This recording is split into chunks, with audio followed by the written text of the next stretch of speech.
ಪ್ರಾಸ್ಟ್. ಜರ್ಮನಿಲಿ ಬರೀ ಆಲ್ಕೋಹಾಲ್ ಕುಡಿದಿದ್ದೆ, ಇವಾಗ ಫೈನಲಿ ಹಾಲು ಕುಡಿಯೋ ಸಂದರ್ಭ.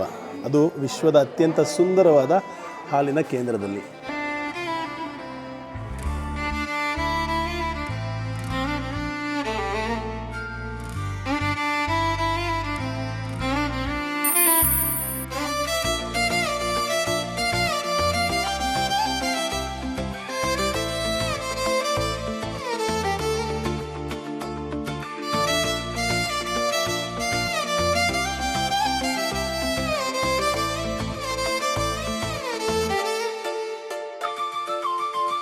ನಮಸ್ಕಾರ ಎಲ್ಲರೂ ಹೇಗಿದ್ದೀರಾ? ನಾನು ನಿಮ್ಮ ಗ್ಲೋಬಲ್ ಕನ್ನಡಿಗ ಮಹಾಬಲರ, ಮತ್ತು ನಿಮ್ಮ ಮುಂದೆ ಜರ್ಮನಿಯ ಹಾಲೆ ಸಾಲೆ ಹಳ್ಳಿಯಿಂದ. ಇವತ್ತು ಬೆಳಗಿನ ತಿಂಡಿಯ ಸಮಯ, ಕಟ್ಟಕಡೆಯ ದಿವಸ ನಮ್ಮ ನಿಶಾ ಮೇಡಮ್ ಜೊತೆಗೆ. ಅದಕ್ಕೆ ಒಂದು ಭಯಾನಕ ಕೆಫೆ ಕರ್ಕೊಂಬಂದಿದ್ದಾರೆ. ಈ ಕೆಫೆ ಹೆಸರು ಕೇಳಿದ್ರೆ ಎದುರೋಗ್ಬಿಡ್ತೀರಾ. ಏನ್ರಿ ಈ ಕೆಫೆ ಹೆಸರು? ನೆಕ್ಕೋ ಕೆಫೆ ಅಂತ. ಇದು ಯಾವ ಥರ ಆದರೂ ಹೆಸರು ಇಡೋದು, ನೆಕ್ಕೋ ಕೆಫೆ. ಇಲ್ಲಿ ಬಂದು ನೆಕ್ಕೋಬೇಕಂತೆ ಬೆಳಗ್ಗೆ. ನೋಡಿ ತೋರಿಸ್ತೀನಿ ನೆಕ್ಕೋ ಕೆಫೆನ.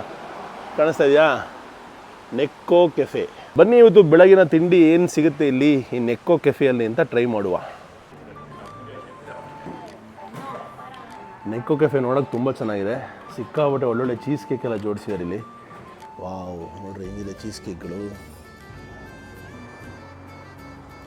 ನೆಕ್ಕೋ ಕೆಫೆ.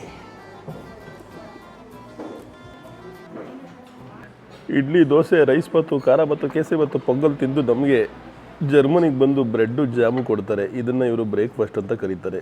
ಇದೇನೋ ಪುಡ್ಡಿಂಗ್ ಅಂತೆ. ಈ ಪುಡ್ಡಿಂಗಲ್ಲಿ ಏನಿದೆಯೋ ಗೊತ್ತಿಲ್ಲ. 4 ಹಣ್ಣು, 2 ದ್ರಾಕ್ಷಿ, ಗೋಡಂಬಿ ಇದೆ. ಆದರೂ ನೋಡೋಕ್ಕೆ ಮಾತ್ರ ಇಂಟ್ರೆಸ್ಟಿಂಗಾಗಿ ಕಾಣಿಸ್ತಾ ಇದೆ. ನಮ್ಮ ಮೇಡಮ್ ಯಾಕೆ ಕರ್ಕೊಂಬಂದ್ರೆ ಇಲ್ಲಿಗೆ ಅಂದರೆ ಅವ್ರು ಇನ್ಸ್ಟಾಗ್ರಾಮ್ ಫೋಟೋ ತೆಗೊಂಡು ಹಾಕೋಬೋದು ಅಂತ. ಅವ್ರ ಇನ್ಸ್ಟಾಗ್ರಾಮ್ ಫೋಟೋಗೋಸ್ಕರ ನಮ್ಮನ್ನು ಬಲಿಪಶು ಮಾಡ್ತಾ ಇದ್ದಾರೆ. ಯಾಕ್ರಿ ಹಿಂಗೆ ಮಾಡ್ತೀರಾ ನಿಶಾ ಮೇಡಮ್? ಏನಿದೆ 2 ಪೀಸ್? ಇದು ಯಾವ German bread? 2 piece bread, butter, jam, ಯಾವುದೋ 4 ಹಣ್ಣು. ನೋಡಿ ಇದು ಗೇರ್ ಬೀಜ ಥರ. ಯಾವ ಥರ ರೀ? ಇದನ್ನು ಯಾರೇ ತಿಂಡಿ ಅಂತಾರೆ? ಈಗ ನಾವು ಡ್ರೆಸ್ಡೆನ್ ಅನ್ನೋ ನಗರಕ್ಕೆ ಟ್ರೈನ್ ಮೂಲಕ ಹೋಗ್ತಾ ಇದ್ದೀವಿ. 2 ಗಂಟೆಗಳ ಪ್ರಯಾಣ. ಏನು ಡ್ರೆಸ್ಡೆನಲ್ಲಿ ಏನು ಸ್ಪೆಷಾಲಿಟಿ, ಏನು ಕತೆ? ಡ್ರೆಸ್ಡೆನ್ ತುಂಬ ಐತಿಹಾಸಿಕ ಜಾಗ, ಮತ್ತು ಅದು ನೋಡೋಕ್ಕೆ ತುಂಬ ಚೆನ್ನಾಗಿದೆ. ಅದನ್ನು ತೋರಿಸ್ಬೇಕಂತ ನಿಮ್ಮನ್ನ ಕರ್ಕೊಂಡು ಹೋಗ್ತಾ ಇದ್ದೀನಿ. ನಿಮ್ಮೆಲ್ಲರಿಗೂ ತೋರಿಸ್ತೀನಿ, ಬನ್ನಿ ಹೋಗೋಣ.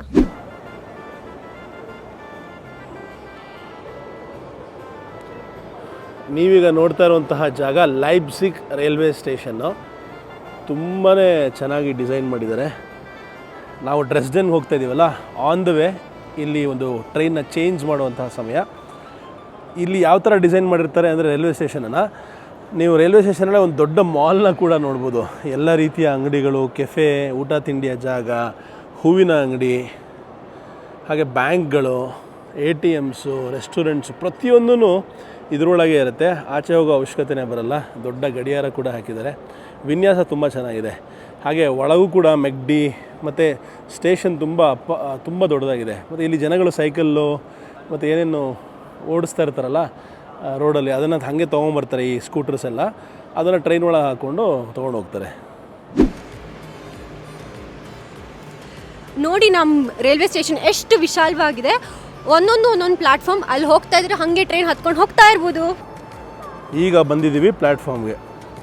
ಹೆಂಗಿದೆ ನೋಡಿ ರೈಲ್ವೆ ಸ್ಟೇಷನ್. ಇದು ರೈಲ್ವೆ ಸ್ಟೇಷನಲ್ಲೇ 3 ಫ್ಲೋರ್ ಮಾಲ್ ಇದೆ. ಬರ್ಲಿನ್ ಸ್ಟೇಷನ್ ಇದಕ್ಕಿಂತ ದೊಡ್ಡದಂತೆ, 5 ಫ್ಲೋರ್ ಇದೆಯಂತೆ. 2.5 ಗಂಟೆ ಟ್ರೈನ್ ಪ್ರವಾಸದ ನಂತರ ನಾವು ಬಂದು ತಲುಪಿದ್ದೀವಿ ಡ್ರೆಸ್ಡೆನ್ ನಗರಕ್ಕೆ. ಡ್ರೆಸ್ಡೆನ್ ನಗರದಲ್ಲಿ ಒಂದು ಬಹಳ ಮುಖ್ಯವಾದ ಜಾಗ ಇದೆ. ಅದೇನಪ್ಪ ಅಂದರೆ ವಿಶ್ವದ ಅತ್ಯಂತ ಸುಂದರವಾದ ಏನೋ ಒಂದಿದೆ, ಅದನ್ನು ತೋರಿಸ್ತೀವಿ ಬನ್ನಿ. ಇವಾಗ ನಾನು ನಿಮಗೆ ತೋರಿಸ್ತೀವಿ ವಿಶ್ವದ ಅತ್ಯಂತ ಸುಂದರವಾದ ಹಾಲಿನ ಕೇಂದ್ರ. ಬನ್ನಿ ನಿಮಗೆ ತೋರಿಸ್ತೀವಿ ಈ ಹಾಲಿನ ಕೇಂದ್ರ ಎಷ್ಟು ಅದ್ಭುತವಾಗಿದೆ. ಯಾಕೆ ವಿಶ್ವದ ಅತ್ಯಂತ ಸುಂದರವಾದ ಹಾಲಿನ ಕೇಂದ್ರ ಅಂತ ಕರೀತಾರೆ ಅಂದರೆ, ನೋಡ್ರಿ ಹೆಂಗಿದೆ ಅಂತ, ಎಷ್ಟು ಆರ್ಟಿಸ್ಟಿಕ್ ಆಗಿದೆ ಅಂತ. ಇಲ್ಲಿ ಥರಥರವಾದ ವಿವಿಧವಾದ ಹಾಲಿನ ಉತ್ಪನ್ನಗಳನ್ನು ಮಾರಾಟ ಮಾಡಲಾಗತ್ತೆ. ಬಟ್ ಎಲ್ಲದಕ್ಕಿಂತ ಮುಖ್ಯ ಇಲ್ಲಿನ ಇಂಟೀರಿಯರ್ಸ್. ಇದೊಂದು ಸಿಂಕ್ ಒಳಗೆ ಆಮೆ ಎಷ್ಟು ಸಖತ್ತಾಗಿ ಮಾಡಿದ್ದಾರೆ. ಈ ಮಿರರ್ನ ಪ್ರತಿಯೊಂದು ವಿಚಾರನ ಅಂತ ನೋಡ್ಬೋದು ನೀವು. ಚೀಸ್ ಕೇಕು ಮತ್ತು ಬೇರೆ ಬೇರೆ ಥರವಾದ ವಿಧವಾದ ಚೀಸ್ಗಳು ಮತ್ತು ಹಾಲಿನಿಂದ ಮಾಡಿರುವಂತಹ ಪ್ರಾಡಕ್ಟ್ಸು. ಮತ್ತು ಇಲ್ಲಿ ಸ್ಪೆಷಾಲಿಟಿ ಹಾಲಿನ ಸೋಪ್ ಕೂಡ ಸಿಗುತ್ತಂತೆ. ಅದು ಈ ಜಾಗದ ವಿಶೇಷ. ಇಲ್ಲಿ ನೀವು ನೋಡ್ತಾ ಇದ್ದೀರಾ, ಹಾಲಿನಿಂದ ಮಾಡಿರುವಂತಹ ಶವರ್ ಜೆಲ್ಲು, ಹಾಲಿನಿಂದ ಮಾಡಿರೋ ಬಾಡಿ ಬಟರು, ಇಲ್ಲಿ ಮೇಡಮ್ ಏನೇನೋ ಮಾರ್ತಾಯಿದ್ದಾರೆ. ಕುಡಿಯೋದಕ್ಕೂ ತಿನ್ನೋದಕ್ಕೂ ಸಿಗುತ್ತೆ. ಹಾಗೆ ಹಾಲಿನ ಉತ್ಪನ್ನಗಳಿಂದ ಮಾಡಿರೋಂತಹ ವಿವಿಧ ಪ್ರಾಡಕ್ಟ್ಸ್ ಕೂಡ ಸಿಗುತ್ತೆ.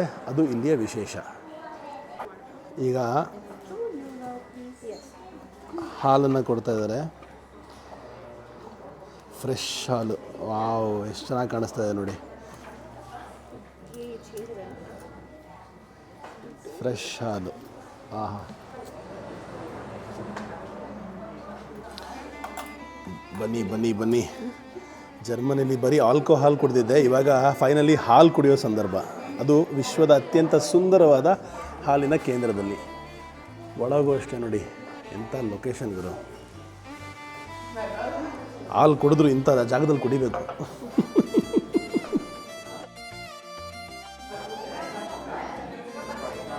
ನಾನು ನಿಶಾ ಮೇಡಮ್ಮು ಹಾಲು ಸವಿತಾ ಇದ್ದೀವಿ. ಸಖತ್ತಾಗಿದೆ ಅಲ್ಲ? ಸಕ್ಕರೆ ಇಲ್ಲ ಆದರೂ ಚೆನ್ನಾಗಿದೆ. ಪ್ರಾಸ್ಟ್.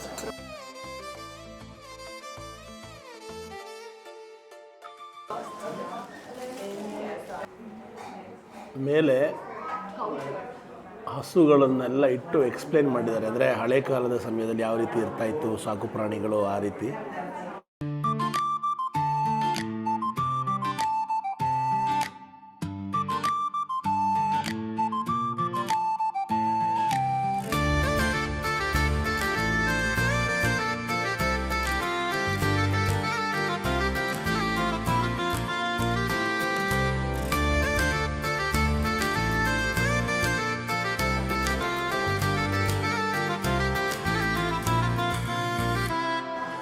ಎಷ್ಟು ಬ್ಯುಸಿಯಾಗಿರುವಂತಹ ಅಂಗಡಿ ಅಂತ ಗಮನಿಸ್ಬೋದು.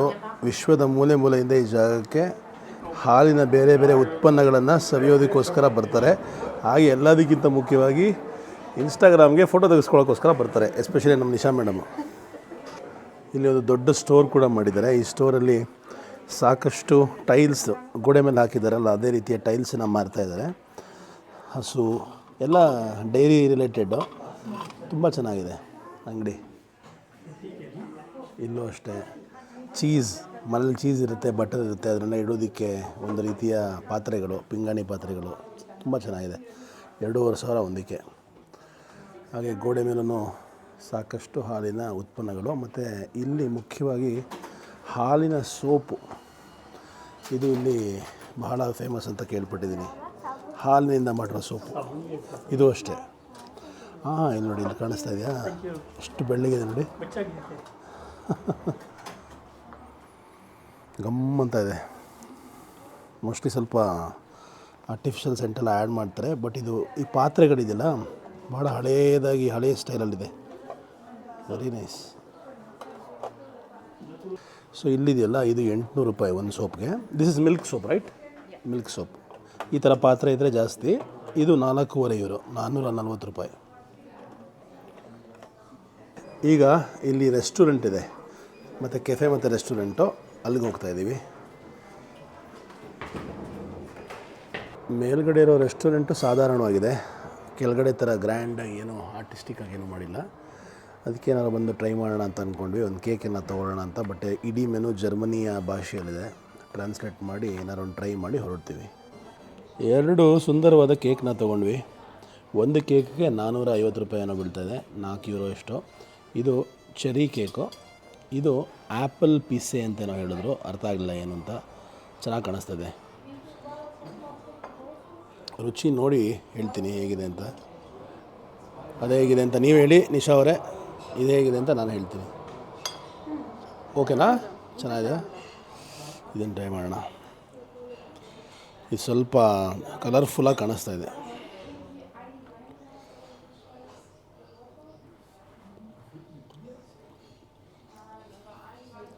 ಚೀಸ್ ಕೇಕ್ ಚೆನ್ನಾಗಿದೆ.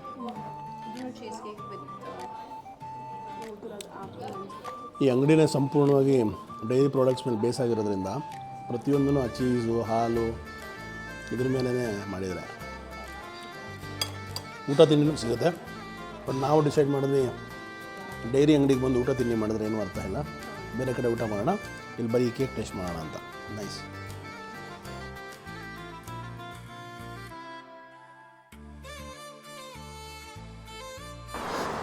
ವಿಶ್ವದ ಅತ್ಯಂತ ಸುಂದರ ಹಾಲಿನ ಕೇಂದ್ರ ಜಬರ್ದಸ್ತಾಗಿತ್ತು, ಎಕ್ಸ್ಪೀರಿಯನ್ಸ್ ಸಖತ್ತಾಗಿತ್ತು. ನಮ್ಮ ಪ್ರೀತಿಯ ಧನ್ಯವಾದಗಳು ನಿಶಾ ಮೇಡಮ್ಗೆ. ಇಷ್ಟು ದೂರ ತುಂಬ ದೊಡ್ಡ ಜರ್ನಿಯನ್ನು ಮಾಡಿಕೊಂಡು ತಾಳ್ಮೆಯಿಂದ ಈ ಜಾಗಕ್ಕೆ ಕರ್ಕೊಂಬಂದು ಒಳಗೆಲ್ಲ ತೋರಿಸಿ ಅರ್ಥ ಮಾಡಿಸಿ. ಮೇಡಮ್ಗೆ ಜರ್ಮನ್ ಅರ್ಥ ಆಗುತ್ತೆ, ಅದನ್ನು B1 ಅಂತ ಏನೋ ತಗೋತಾ ಇದ್ದಾರೆ. ಆದಷ್ಟು ಬೇಗ ಜರ್ಮನ್ ಎಕ್ಸ್ಪರ್ಟ್ ಕೂಡ ಆಗಿರ್ತಾರೆ, ಆಲ್ಮೋಸ್ಟ್ ಮಾತಾಡ್ತಾರೆ, ಬರೀತಾರೆ, ಓದ್ತಾರೆ. ಭಾಳ ಖುಷಿಯಾಗುತ್ತೆ ಹೊರದೇಶಕ್ಕೆ ಬಂದು ನಮ್ಮ ಕನ್ನಡದ ದಿಟ್ಟ ಮಹಿಳೆ ಹುಡುಗಿ ಇಷ್ಟೆಲ್ಲ ಪ್ರಯತ್ನಪಟ್ಟು ತಮ್ಮ ಜೀವನವನ್ನು ಎಸ್ಟಾಬ್ಲಿಷ್ ಮಾಡ್ಕೊಳ್ತಾ ಇರೋದನ್ನು ನೋಡಿ ವೆರಿ ವೆರಿ ಗ್ಲ್ಯಾಡ್. ಈಗ ನಾವು ಸಿಟಿ ಸೆಂಟರ್ ಕಡೆ ಹೋಗ್ತಾ ಇದ್ದೀವಿ. ಅಲ್ಲಿ ಬಹಳ ಮುಖ್ಯವಾದ ಇನ್ನೂ 2 ಜಾಗಗಳಿದೆ. ಅದೇನು ಅಂತ ನಮ್ಮ ನಿಶಾ ಮೇಡಮ್ ಹೇಳ್ತಾರೆ. ನನಗೆ ಡ್ರೆಸ್ಡೆನ್ ನಗರ ಅಂದರೆ ಯಾಕೆ ಇಷ್ಟಪ್ಪ ಅಂದರೆ, ಪ್ರತಿ ಗಲ್ಲಿಗಳಲ್ಲೂ ಈ ಥರ ಕಾರಂಜಿಗಳು ಇದೆ. ಇದನ್ನು ನೋಡ್ತಾ ಇದ್ರೆ ನನಗೆ ನಮ್ಮ KRS ನೆನಪಾಗ್ತಾ ಇದೆ.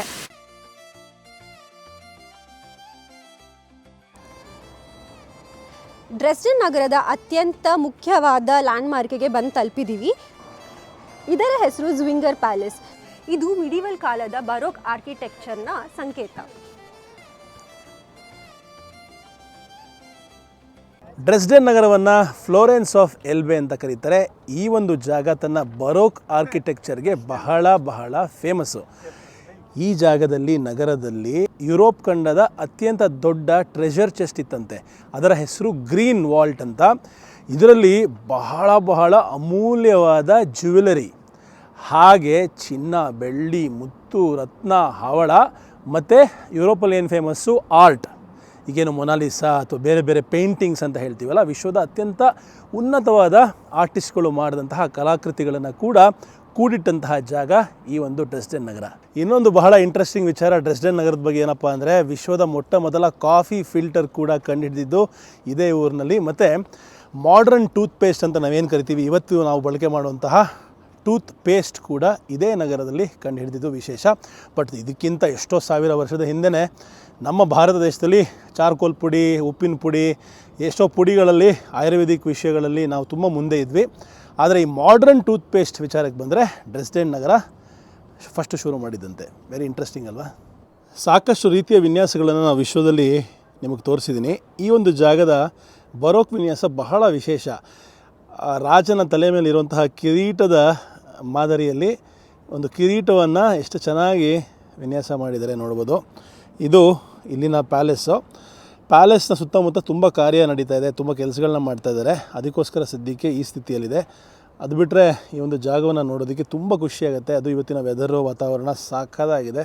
ಈ ಊರಿಗೆ ಬಂದಾಗಿಂದ ಒಂದು ವಿಚಾರ ನಂಗೆ ಅರ್ಥ ಆಗಿಲ್ಲ. ಏನಪ್ಪ ಅಂದರೆ, ಈ ಮಕ್ಳುಗಳ ಸ್ಕಲ್ಪ್ಚರ್ ಇದೆಯಲ್ಲ, ಅದಕ್ಕೆಲ್ಲ ಬಟ್ಟೆನೇ ಹಾಕಿಲ್ಲ. ಯಾಕೆ ಅವ್ರ ಅಪ್ಪ ಅಮ್ಮ ಬಟ್ಟೆ ಹಾಕಿಲ್ಲ ಅನ್ನೋದೇ ನನ್ನ ಪ್ರಶ್ನೆ.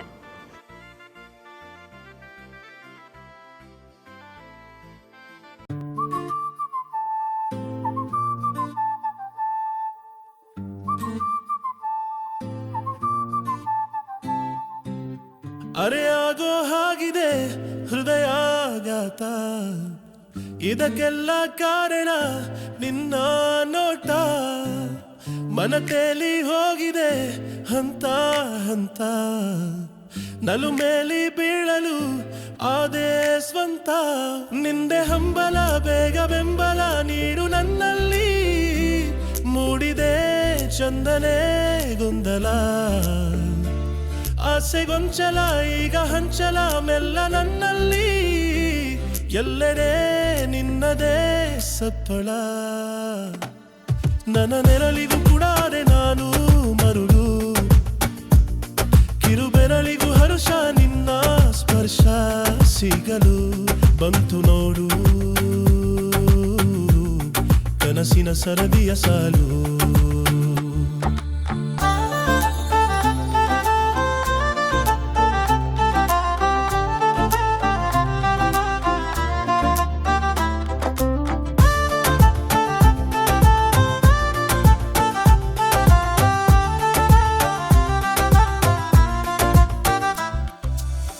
ಜಗವಾನೆ ಮರೆವೇನು ನಾನು ನೀನೊಮ್ಮಗಲು.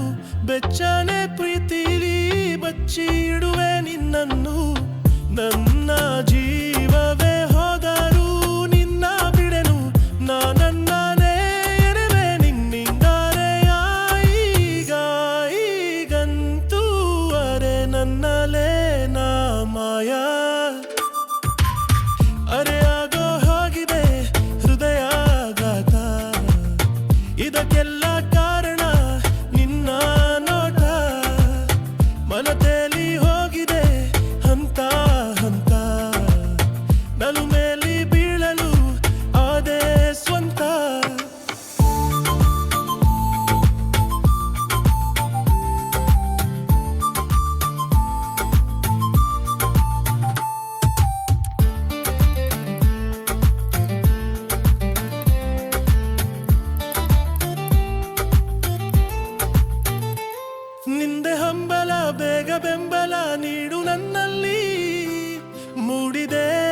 ತಂದನೆ ಗೊಂದಲ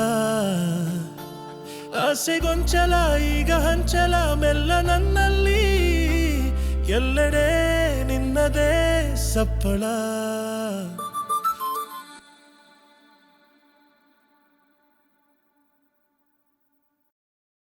ಜರ್ಮನಿಯಲ್ಲಿ ಚೀಸ್ ಅಂಗಡಿಗಳು ಸಿಕ್ಕಾಪಟ್ಟೆ ಫೇಮಸ್ಸು.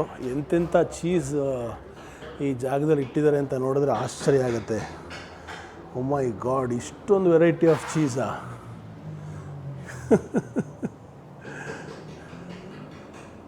ಓ ಮೈ ಗಾಡ್, ಇದಿಷ್ಟು ಥರವಾದ ವಿಧವಾದ ಚೀಸ್ ಇಲ್ಲಿ ಟೇಸ್ಟಿಂಗು ಕೂಡ ಇಟ್ಟಿದ್ದಾರೆ, ಟೇಸ್ಟ್ ಮಾಡ್ಬೋದು. ವಾವ್!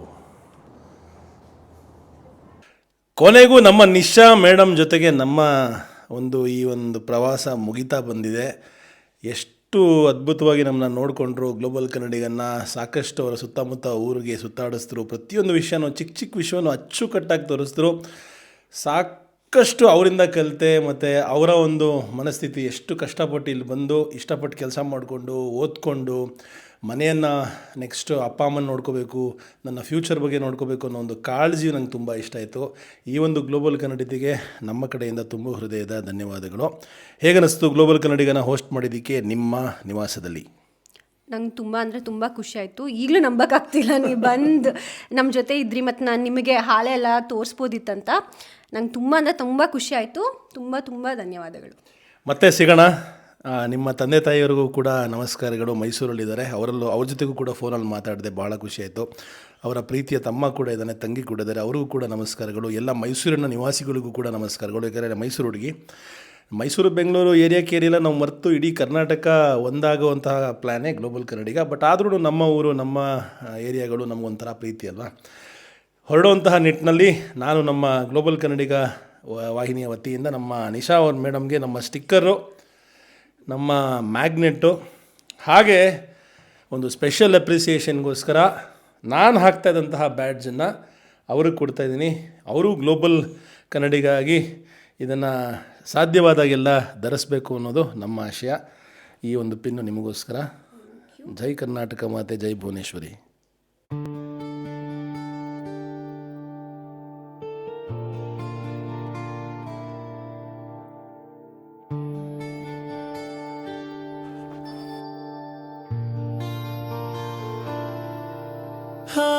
ಚಂದ್ರನ ಊರಿಂದ ಭುವಿಗೆ ಇಳಿದ ದೇವತೆ, ಸವಿ ಸುಂದರವಾಗಿ ಕಂಡ ಕನಸು ನನಸಾಗಿ ನಿಂತಿರುವೆ. ಗಗನದ ಬೀದಿಯಲ್ಲಿ ಒಂದೊಂದು ತಾರೆಗಳೇ ನೀ ನಡೆಯುತ್ತಿರೆ, ಸೋತು ಹಿಂಬಾಲಿಸಿವೆ, ಧರೆಗೆ ಇದು ಸಾಗುತ್ತಿವೆ. ನಮ್ಮ ನಿಶಾ ಮೇಡಮ್ನ ಹಾಲೆ ಸಾಲೆ ಊರನ್ನು ಬಿಟ್ಟೋಗೋ ಸಮಯ. ಒಂಥರ ಮನಸ್ಸಿಗೆ ಬೇಜಾರಾಗ್ತದೆ. 2 ದಿವಸಗಳ ಕಾಲ ಹೇಗೆ ಕಳೆದೋಯ್ತು ಅನ್ನೋದೇ ಗೊತ್ತಾಗಲಿಲ್ಲ. ಈಗ ನಾನು ಹೋಗ್ತಾಯಿದ್ದೀನಿ ಬರ್ಲಿನ್ಗೆ, ಇಲ್ಲಿಂದ ಟ್ರೈನ್ ತೊಗೊಂಡು.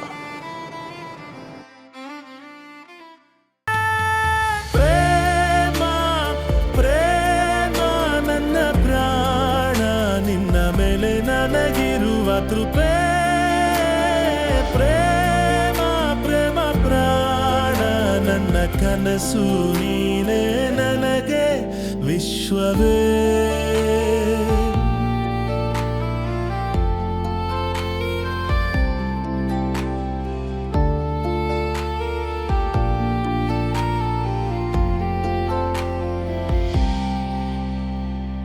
ಮಳೆಯ ಹನಿಯ ಬಿಂದು ಮಣ್ಣ ವಾಸನೆ ಹರಡಿದರೆ, ನೀಟ್ಟ ಹೆಜ್ಜೆಗಳು ನಿನ್ನೊಲವ ದಾರಿ ತೋರುತ್ತಿವೆ.